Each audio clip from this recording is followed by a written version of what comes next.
नाज़रीन तव्हांखे अपडेट कंदा हलूं त regional union of general Sindh जे सूबाई जनरल सेक्रेटरी ज़ख़्मी अब्दुल-रशीद महर चयो आहे त सिंध में सरसो इंतिज़ामिया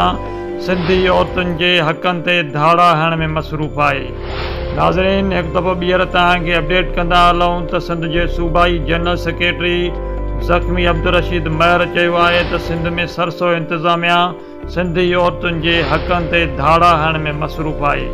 चीफ ॾितल कलड़ो ऐं इंतिज़ामिया सिंधी औरतुनि जे हुनर खे दुनिया अॻियां पेश कराए करोड़े रुपया कमाइनि था, पर जॾहिं उन्हनि औरतुनि खे रिलीफ ॾियण जी ॻाल्हि कजे थी त रिज़ल्ट ज़ीरो मिले थो